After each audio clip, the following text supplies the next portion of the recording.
విడిచి బయలుదేరుచున్నాడు.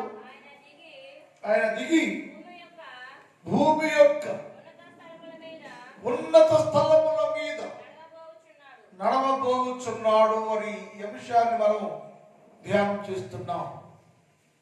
దీనిలో నిన్న దినములో ఆయన పరలోకములో నుంచి యేసు క్రీస్తు ప్రభుల వారు బయలుదేరి భూలోకానికి వచ్చారు, భూలోకంలోకి అడుగు పెట్టారు. ఆయన నరుడుగా, నరవతారిగా, శరీరధారిగా భూలోకంలో తన కాలును మోపి మనందరి మధ్యలో సంచరించారు అన్న విషయాన్ని నేర్చుకుంటూ వస్తున్నాం. ఆయన వచ్చి ఏం చేశారంటే తన ప్రజలను ఆయన రక్షించను, అన్యులను ఆయన రక్షించను, లోకాన్ని ఆయన రక్షించాడు అన్న విషయాన్ని అందుకొరకే ఆయన దిగి వచ్చారు అని వరుస క్రమంలో నేర్చుకుంటూ వచ్చాం. నేను ఉదయ కాలంలో ఆయనకున్న పేరు ఏమిటి?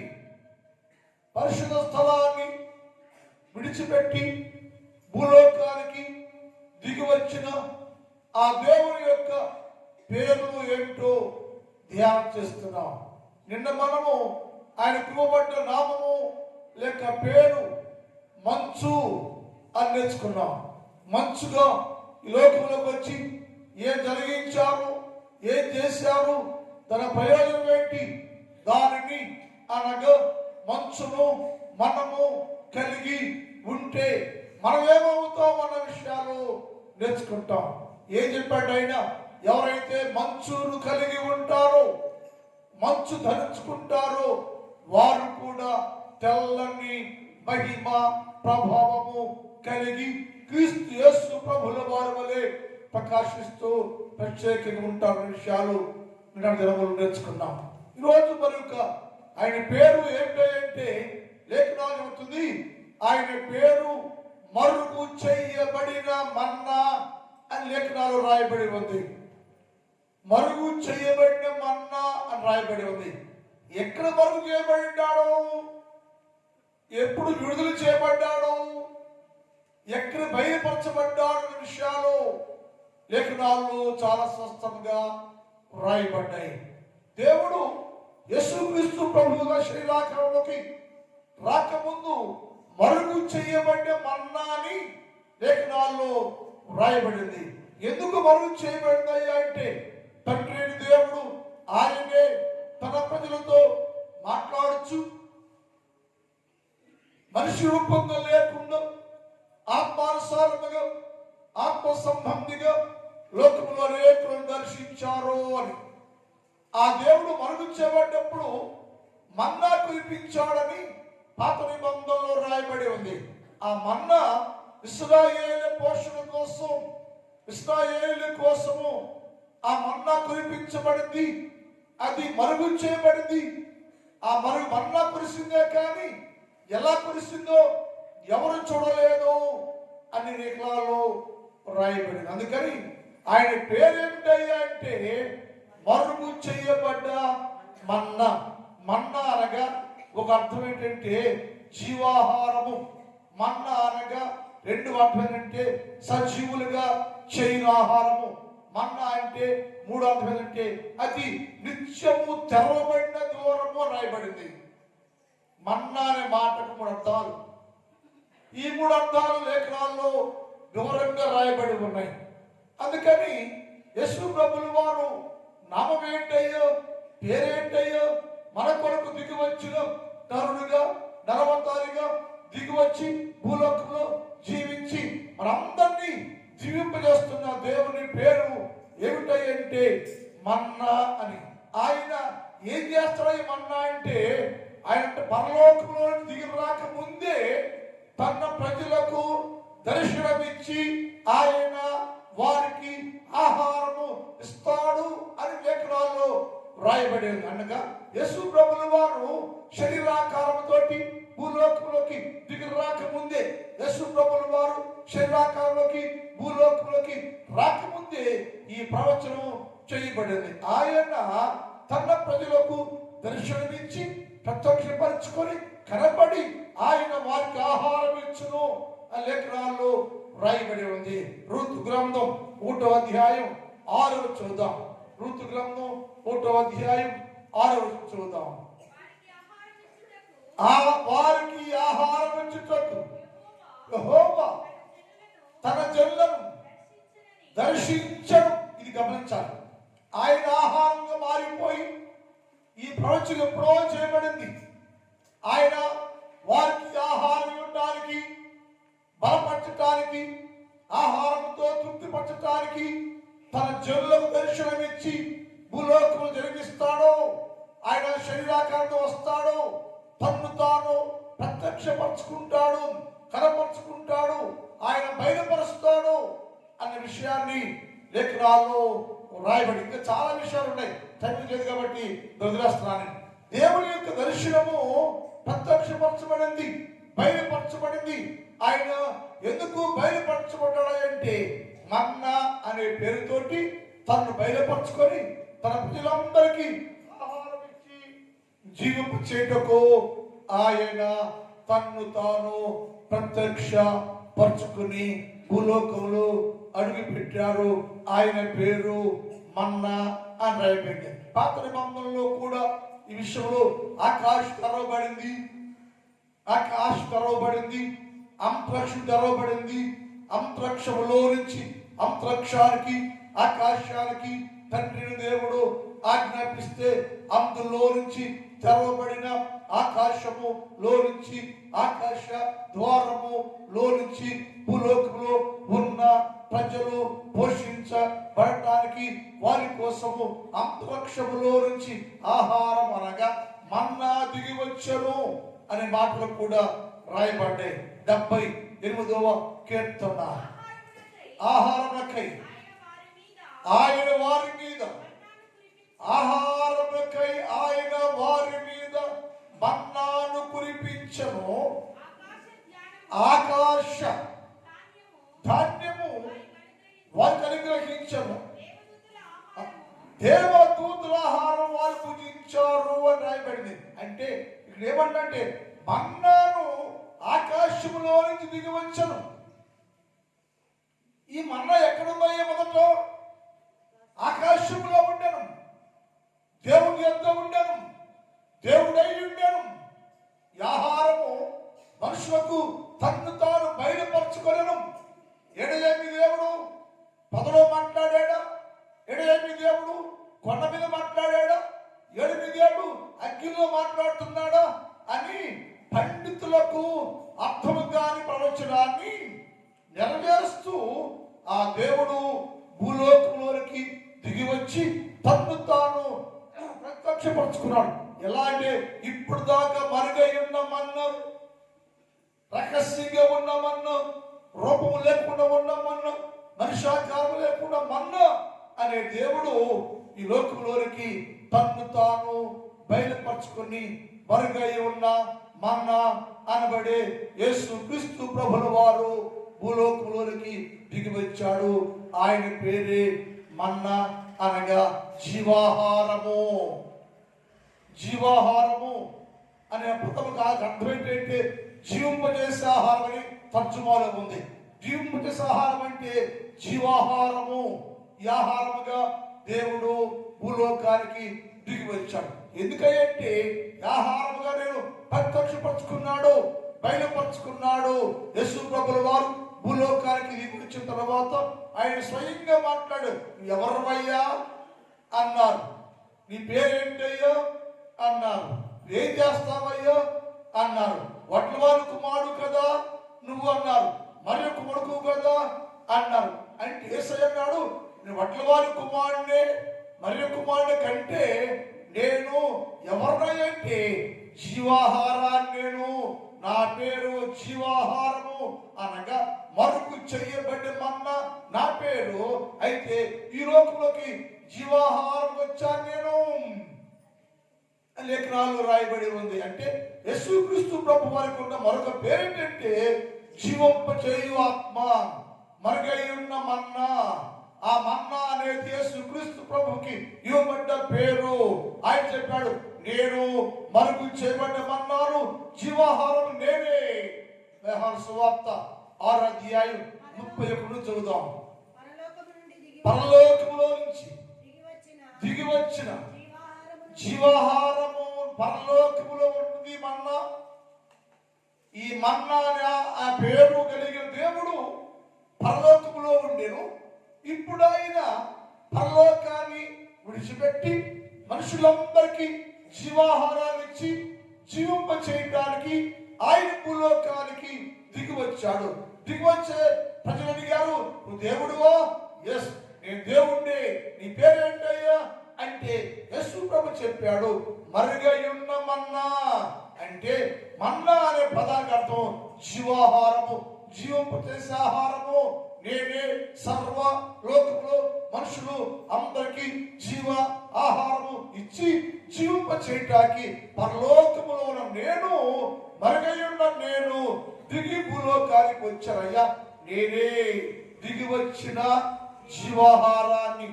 పరలోకములో ఉన్న నేను మీకోసం అనగా లోకము కోసం, మనుషుల కొరకు, మానవులందరినీ జీవింప చెయ్యాలి. జీవము లేకుండా లోకం ఉందయ్యో. ఎందుకు లోకమయ్యా?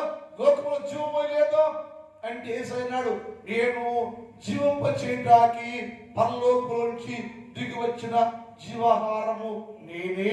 తర్వాత ఎవడైనాను ఈ ఆహారం భుజిస్తే వారెల్లప్పుడూ జీవించే ఉంటాడు. ఏ ఆహారం అయ్యా?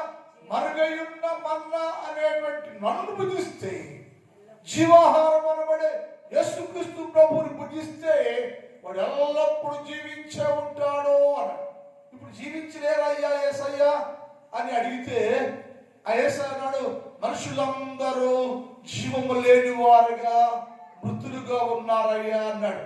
ఎలా అంటే ఆయన చెప్పాడు, నీవు తిని చెట్టు వృక్ష ఫలము తిరుదిరమ్మన్నా నీవు చచ్చదవు అని చెప్పాను నేను.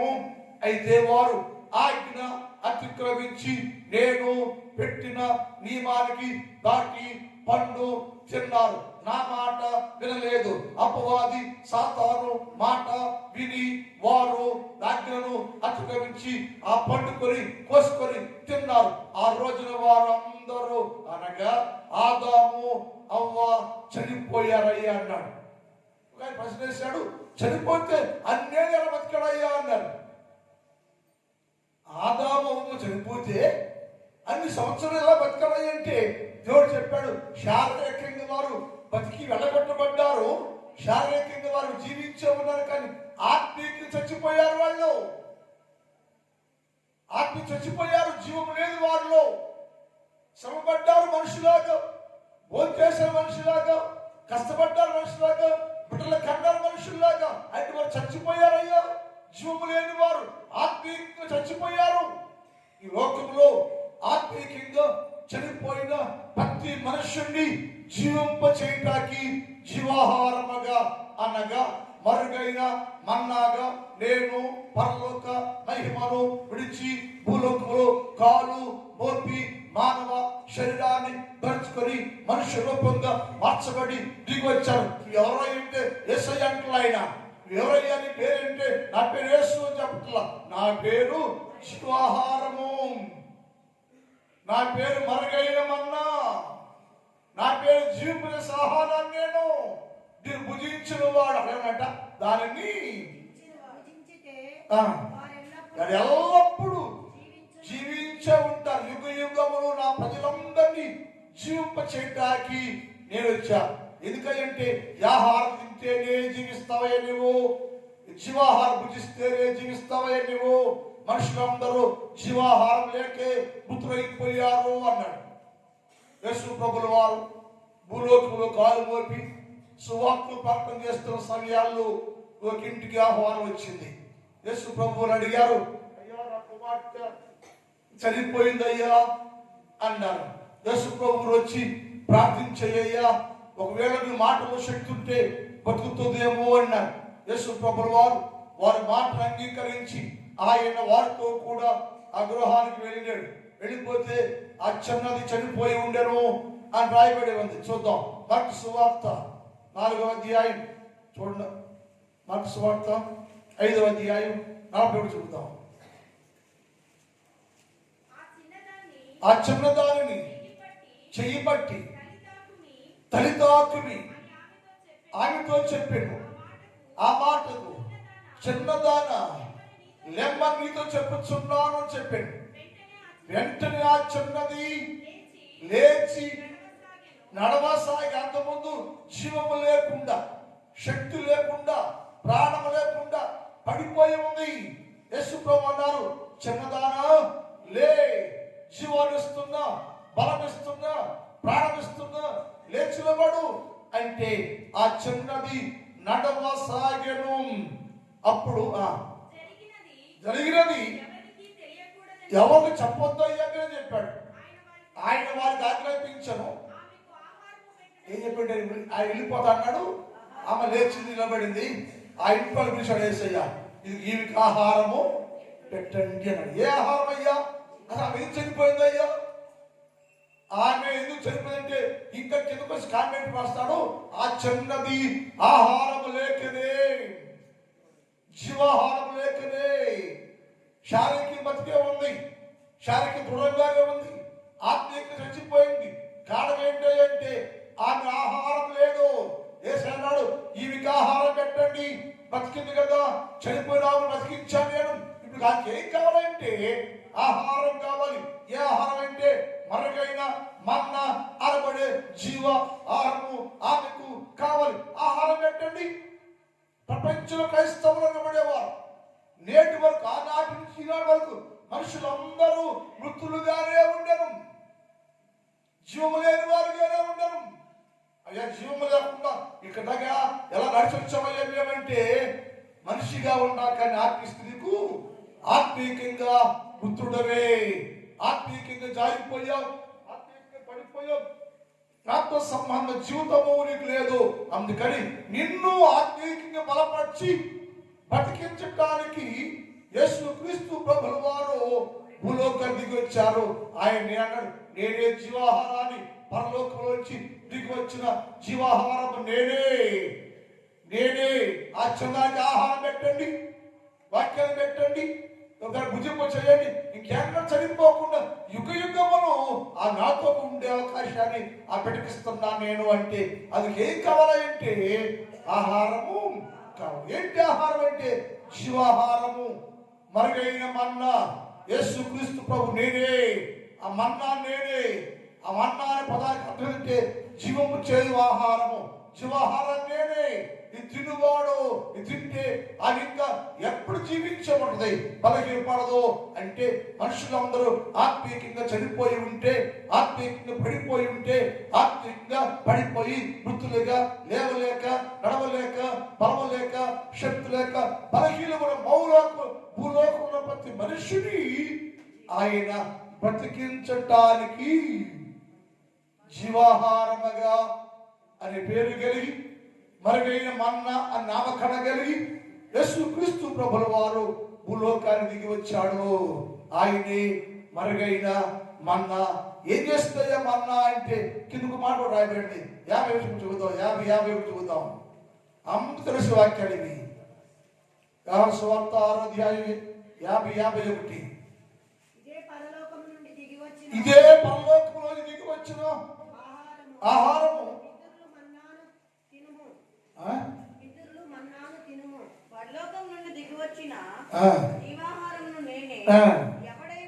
ఎవడైనను ఈ ఆహారం భుజించితే వాడు ఎల్లప్పుడు జీవించి ఉండను. నేనిచ్చే ఆహారము, నేనిచ్చే ఈ ఆహారం ఉందే, జీవాహారం ఉందే, లోకమునకు జీవము కొరకై నా శరీరమే. ఎవడు చనిపోకుండా కింద 51 వచ్చును, 50 వచ్చును, 52 వచ్చును చదువుసారి. దీని తిన్నువాడు. ఎందుకని ఇప్పుడు ఏమైపోయా మనం?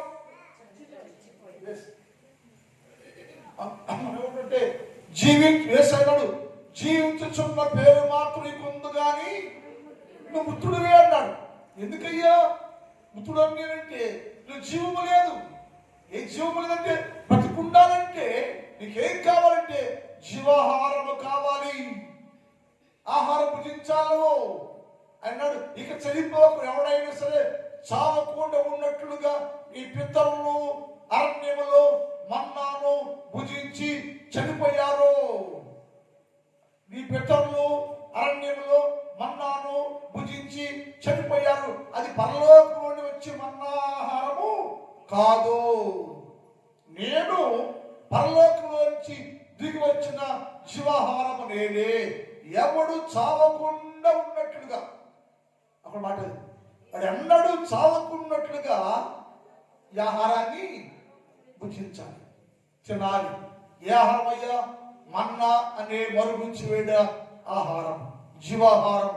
ఆహారాన్ని భుజించిన వాడు ఎప్పుడు చావక బతికే ఉంటాడు అన్నాడు. ఎందుకు వాళ్ళు తింటే ఏంటయ్యా అంటే లాభం నాకేంటి అంటే బైబిల్లో పాత నిబంధనలో మాట అందరూ తెలిసిన వాక్యం కూడా. ఇది గ్రంథం 15వ అధ్యాయం 16వ మాట అంటాడు. దాన్ని తింటే నీ మాటలు నాకు దొరకక నేను వాటిని భుజించుంటిని. యెహోవా దేవా నీ పేరు, గమనించాలి, నీ పేరు నాకు పెట్టంట. ఇదేంటి? నీ పేరు వేరు, ఆయన పేరు వేరు. ఆయన పేరు ఏంటి? జీవాహారము, మరుగైన మన్నా. ఆ మన్నాను భుజిస్తే నీకేమంటే నీ స్థితి మారింది, నీ జీవితం మారింది, నీ పేరు మారింది. ఏం పేరయ్యా అంటే దేవుని కుమారుడు, యేసుక్రీస్తు కుమారుడు, యేసు రూపంలో మార్చబడ్డారు. నీ పేరు మారి పెట్టబడింది. మనందరం మార్పు లేకపోయినా ఏసై పెట్టుకుంటారు పేర్లు. మన దగ్గర బుక్ ఉంటుంది, బుక్లో ఆడవాళ్ళ పుస్తకం ఉంటుంది, ప్రోత్సంతులు. దాని 150 మంది మరియమ్మలు మార్తమలే. అన్ని మరియమ్మలు మార్తం అంటే ఏంటి? మరియమ్మలా ఉందామని యేసుదాసు యేసురత్నం అంటే ఆ పేర్లు ఉంటాయి. అసలు క్రైస్తవులందరి పేరు పెట్టా, అసలు ఆ పేరు పెట్టుకోండి పెద్ద పాపం. ఎందుకని? ఆ పేరు తగ్గట్టు ఉన్నాం కాబట్టి మనం ఎవరి పేరు తగ్గట్టుగా జీవించు. కాబట్టి ఆ పేరు పెట్టి యేసు నామాన్ని పాటు చేస్తాం. ఇక్కడ అన్నాడు, నా పేరు పెడతాను నీకు. ఏం పేరయ్యా? పరిశుద్ధుడు, పరిశుద్ధుడు అని పేరు పెడతాను అని అన్నాడు. ఎప్పుడు ఆహారం భుజించానయ్యా? వెంటనే ఏమిటంటే నా పేరు మార్చబడింది. అంతకుముందు పాపి, నీ ఆహారం భుజించకముందు నేను పాపిని. నీ జీవాహారం భుజించినాక నా పేరు మారింది, నా జీవితం మారింది, నా హృదయం మారింది, పరిశుద్ధ జీవితం వచ్చింది, పవిత్ర జీవితం వచ్చింది. అందువల్ల నేను పరిశుద్ధుడు అని పేరు కలిగాను. నీ పేరు నాకు పెట్టబడెను. ఎలా మారిందో పేరు అయ్యో? వాళ్ళ అమ్మ పెట్టలా, వాళ్ళ నాన్న పెట్టలా. దేవుడే స్థితిని మార్చాడు, జీవితాన్ని మార్చాడు. కన్నులు నీకు హృదయంలో ఉన్న ప్రతిదాన్ని కడిగి చేసి కొత్త పేరు నీకు ఇవ్వబడింది. వాళ్ళు ఎవరైంటి? పరిపూర్ణంగా మారు మనసు పొందిన వారు, పరిపూర్ణంగా మార్చబడ్డవారు, వాక్యాన్ని భుజించేవారు, వాక్యం తినేవారు. చేతిలో బైబిల్ ఉంటుంది, నోట్లో వాక్యం ఉండదు. చేతిలో కొండ నిండా ఆహారం ఉంటుంది, తినే అవకాశం మనకు చదవలేము. మనం బైబిల్ చదువు ఉంటుంది, అందులో జీవాహారం ఇప్పుడు భుజించు. బైబిల్ చూడడానికి చదవలేము, అర్థం చేసుకోలేము, దాన్ని భుజించి వదిలేము. నేను భుజిస్తున్నా రోజు, నువ్వు ఎందుకు భుజించలేవు? ఏ మనిషివే, నువ్వు మనిషివే, నీకు లక్ష్యం ఉంది, నాకు లక్ష్యం ఉంది. ఏసేనాడు ఎవడో తింటాడో వాడు జీవించే ఉంటాడు. జీవించేవాడి పేరు మార్చబడింది, నీ పేరు మార్చబడింది. ఏంటని పేరంటే పరిశుద్ధుడు అనే పేరు నీకు ఇవ్వబడింది. అందుకోసము నిన్ను పరిశుద్ధుడా అనే పేరు ఇవ్వటానికి నేను పరలోకంలో మరుగైన మన్నా నేను భూలోకానికి జీవాహారంగా దిగివచ్చి దాన్ని భుజింపు చేస్తే ఏమైందంటే, ఒకటి నీ స్థితి మారింది, 2 నీ పేరు మారింది, 3 నీ కన్నులు తెరవబడింది, నీ కన్నులు తెరవబడింది, 4 పరిపూర్ణ బలముతో నింపబడను. 4 విషయాలు జరిగాయి ఇక్కడ. ఆహారం భుజిస్తే, జీవాహారం భుజిస్తే 1 స్థితి మార్చబడింది, 2 పేరు మార్చబడింది. 3 కన్నులు తెరవబడి కళ్ళకంటే భయపడి ఆహారం భుజించినప్పుడు నా కన్నులు ద్వారం తెరిచాయంట. ఆహారం భుజించినప్పుడు నా కంటి ద్వారం తెరవబడేను అని బైబిల్ ఉంటుంది. కంటి ద్వారం అంటే ఈ కన్ను ముయ్యబడితే ఇప్పుడు ఆహారం భుజిస్తే నా నేత్రాలు తెరబడడానికను కంటి ద్వారం తెరవబడడం తేడా ఉంది. కాబట్టి నీ కన్నులు తెరవబడ్డాయి, నీకు బలము కలిగి బలవంతులు జీవిస్తున్నామా. కారణం ఏంటంటే దేవుడు దిగొచ్చిన జీవాహారానికి ఇచ్చాడు. మరుగైన మన్నా ఆయన పేరు. ఆహారము మరుగైన మన్నా ఎలా వచ్చిందంటే దానికి అర్థం ఏంటంటే జీవాహారము. ఆ జీవాహారం మీకేమిటంటే ఆరోగ్యం ఇచ్చింది, పేరు మార్చింది, స్థితి మార్చింది, నేత్రాలు తెలిసింది, బలం ఇచ్చింది. బలవంతుగా నిన్ను దేవుని సన్నిధిలో విశ్వాసిగా బలమైన సాధనంగా నింపి వాడుకునే గొప్ప ధన్యత యేసు క్రీస్తు ప్రభుల వారు అనబడే మరుగైన మన్నా అనబడే యేసు క్రీస్తు ప్రభుల వారు నీ జీవితానికి ప్రత్యేక స్థానం కల్పించను. ప్రార్థన. నా తండ్రి, నీ పాదములకు స్తోత్రాలు. పరిశుద్ధుడు అయిన దేవ, నీ పేరు మన్నా, మరుగైన మన్నా. తన పూర్తి వివరణ ప్రభువా, జీవాహారము, జీవపు జీవాహారము అని తెలియపరిచాను. ఈ ఆహారాన్ని పూజిస్తారు అనగా క్రీస్తు యేసు ప్రభుల వారిని ఎవరు కలిగి ఉంటారో వారందరూ స్థితి మార్చబడను, పేరు మార్చబడను, కన్ను ద్వారం తెరవబడను, బలపరచబడను అని చెప్పేవయ్యా. అటు ధన్యత నాకు, మాకు, నా సంఘానికి కలుగు చేయమని ప్రార్థన చేస్తున్నాను. ఇదే కాలంలో ఈ స్థలంలో గురించిన ప్రతి బిడ్డని దీవించండి. ప్రతి కుటుంబానికి ఈ సంతోష క్రిస్మస్ శుభాలు కలుగు చేయండి. ఆశీర్వాదకరంగా మార్చండి. నా సంఘాన్ని దీవించండి. నా సంఘంలో ఉన్న ప్రతి కుటుంబాన్ని దీవించండి. ప్రతిరోజు కష్టపడి పనులు చేస్తున్న వీళ్ళందరూ కూడా దీవించండి, ఆశీర్వదించండి. పొలాలను, పంటలను దీవించండి. సర్వసమృద్ధిగా మంచి పంటలు పండించుకోవటకు సహాయం చేయి.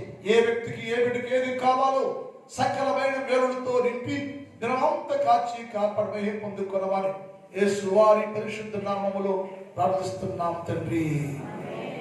ఆమేన్. కూర్చోండి.